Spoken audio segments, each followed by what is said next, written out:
سلام، امیدوارم که حالتون خوب باشه. من پریسا هستم، متخصص تغذیه.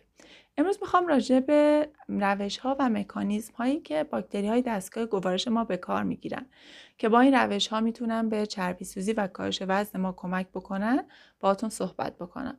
وقتی که با این مکانیزم‌هایی که در بدنمون اتفاق میفته بیشتر آشنا میشیم، دیگه با خیلی راحت‌تر میریم سراغ یه سری از مکمل‌ها یا ترکیبات غذایی و وقتی که یک ماده غذایی خاص رو استفاده می‌کنیم، میدونیم که دقیقاً چه اتفاقاتی داره در بدنمون میفته و چطور میتونیم با این غذا به سلامتی خودمون کمک بکنیم و همین میتونه یک انگیزه و آگاهی بشه که به سمت رژیم سالمتر حرکت کنیم.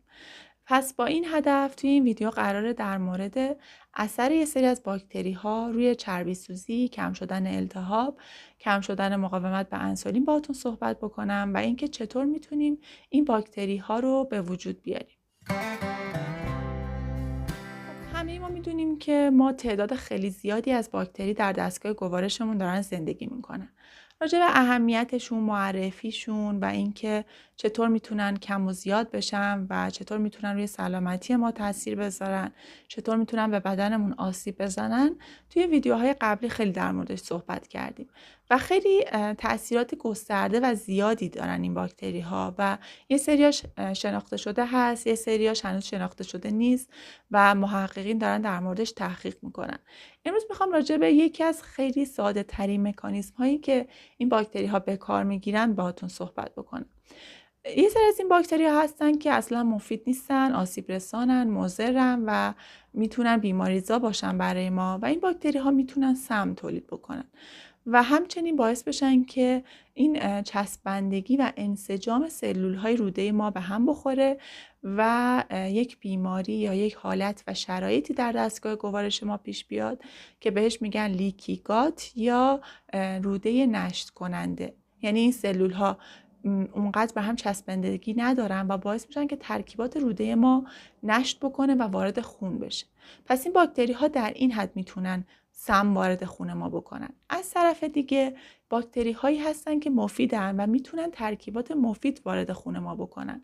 پس این باکتری ها میتونن روی ترکیبات خون ما هم تاثیرگذار باشن. باکتری هایی که مفیدن و سالمن میتونن یک ترکیب وارد خون ما بکنن به اسم بوتیرات. این بوتیرات وقتی که وارد جریان خون ما میشه میتونه نقش‌های مختلفی داشته باشه و اثرات مختلفی داشته باشه.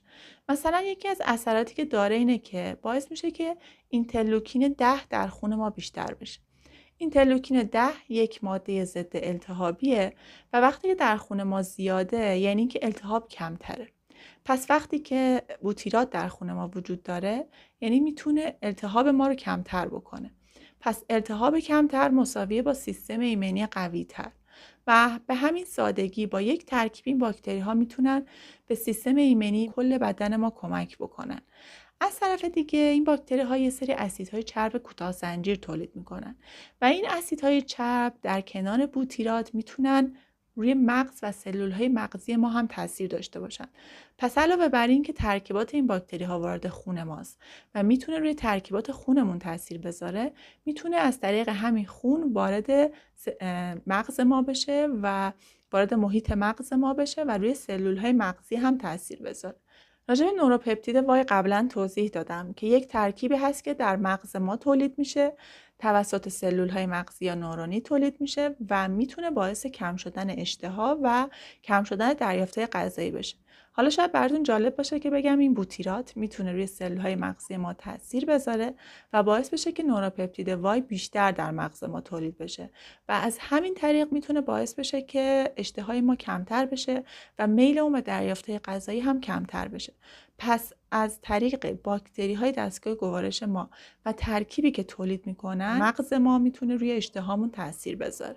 مورد دیگه که محققین کشف کردن اینه که مقدار بوتیرات در خون ارتباط مستقیم داره با قند خون. یعنی هرچی که بوتیرات در خون ما بیشتر باشه قند خون کمتره. پس قند خون کمتر و انسولین کمتر مساویه با مقاومت به انسولین کمتر. پس بوتیرات میتونه روی قند خون، روی مقاومت به انسولین و مقدار ترشح انسولین هم تاثیر بذاره. همه اینها گفتیم که از طریق خون و دستگاه گردش خون ما اتفاق میفته. ولی شاید براتون جالب باشه که بگم اسیدهای چرب کوتاه زنجیر، بوتیرات و ترکیبات دیگه‌ای که باکتری‌های مفید دستگاه گوارش ما میتونن تولید بکنن، میتونن مستقیم روی اعصاب ما هم تاثیر داشته باشه. یعنی نه اینکه فقط وارد جریان خون بشه، میتونه مستقیم روی اعصاب تاثیر داشته باشه. دستگاه گوارش ما از طریق اعصاب واگ به مغزمون متصله و ارتباط مستقیم داره باهاش. پس اگر این باکتری ها بتونن روی اعصاب واگ تاثیر بذارن، یعنی اینکه تونستن مستقیم روی اعصاب، سلول های مغزی و سلول های عصبی ما تاثیر بذارن. به نظر شما میتونن این کارو بکنن یا نه؟ به سادگی میتونن، چون باکتری های ما و ترکیباتی که تولید میکنن که اسیدهای چرب کوتاه زنجیر هستن، بوتیرات و ترکیبات خیلی خیلی زیاد دیگه ای هستن، میتونن روی تولید GLP-1 و سروتونین هم تاثیر بذارن. GLP-1 و سروتونین ترکیباتی هستن که در دستگاه گوارش ما تولید میشن و مستقیم روی عصب واگ و مغز ما میتونن تاثیر داشته باشن. پس اگر باکتریای دستگاه گوارش بتونن مقدار GLP-1 و سروتونین رو تغییر بدن، یعنی اینکه مستقیم تونستن روی عصب واگ و روی اعصاب ما، سلول‌های مغزی ما و مغز ما تاثیرگذار باشن و این کار رو میکنن. پس وقتی که این باکتری ها ترکیبات و متابولیت های خاص خودشون رو تولید کردن، میتونن باعث کم شدن یا زیاد شدن سروتونین و GLP-1 بشن و وقتی که GLP-1 و سروتونین ترکیباتش مناسب باشه، میتونه باعث کم شدن اشتها، کم شدن دریافت غذایی و همچنین کم شدن قند خون بشن و از این طریق از طریق عصب‌ها تونستن به کم شدن اشتهای ما کمک بکنن. حالا فرض بکنید که باکتری ها اگر باکتری های مضری باشن که باعث لیکی گات و دستگاه گوارش نشت دهنده بشن، سم وارد خونمون بکنن، چقدر میتونن برای ما مضر باشن و باعث بالا رفتن التهاب کل بدنمون میشن. مهمه که ترکیبات باکتریایی دستگاه گوارش ما چی باشه. چطور میتونیم باکتری ها رو مثبت تر بکنیم و به سمت مفید تر پیش ببریم؟ خیلی ساده است و روش های خیلی ساده و ثابت شده ای داره. یکی از این روش ها استفاده از پروبیوتیک ها هست، چه به صورت مکمل یا چه به صورت مواد غذایی. مکمل های پروبیوتیک ایرانیش هست در بازار، قیمت های نسبتا خوبی داره و در یک ویدیوی قبلی من توضیح دادم که چطور و در چه تایمی از روز میتونیم مکمل های پروبیوتیک رو استفاده بکنیم. پس اگر از شما پرسیدن که یک مکمل رو با اطمینان اگر بخوایم بگیم که مکمل چربی سوز یا کم کننده اشتها هست، من بهتون مکمل پروبیوتیک رو توصیه میکنم و شما این رو میتونید به دیگران به عنوان مکمل چربی سوز و مکمل کاهش وزن معرفی بکنید. پس مکمل پروبیوتیک مکمل خیلی خوبی میتونه باشه که میتونه وارد رژیم غذاییتون بشه. منابع غذایی پروبیوتیک ها منابع خیلی زیادی هستند، ولی مهمترینشون کفیر هست که در فروشگاه ایرانی خدا رو شکر وجود داره و همچنین کیمچی یا یه سری از ترشی‌های خاصی هستش که حالا خیلی در دسترس ما نیست و همچنین محصولات غنی شده ها پروبیوتیک، مثل یک سری از ماست‌های پروبیوتیک یا ماستایی که خودتون درست میکنید، اینها پروبیوتیک خوبی دارن. دوغ هم اگر غنی شده باشه با پروبیوتیک میتونه گزینه خوبی باشه، ولی کفیر در دسترس ترین و بهترین منبع پروبیوتیک میتونه باشه. و همچنین یک روش دیگه وجود داره که میتونه باعث مثبت تر شدن ترکیبات دستگاه گوارش شما بشه که قبلا هم در موردش صحبت کردم و اون هم استفاده از سبزیجات و کم کردن منابع غذایی حیوانی.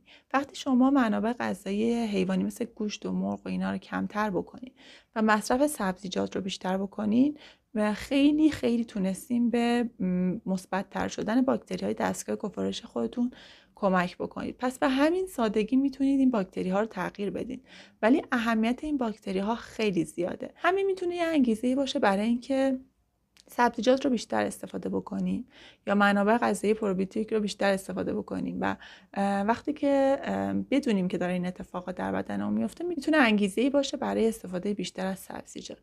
امیدوارم که این ویدیو براتون مفید بوده باشه. ممنون که همراه بودیم و خدا نگهدار.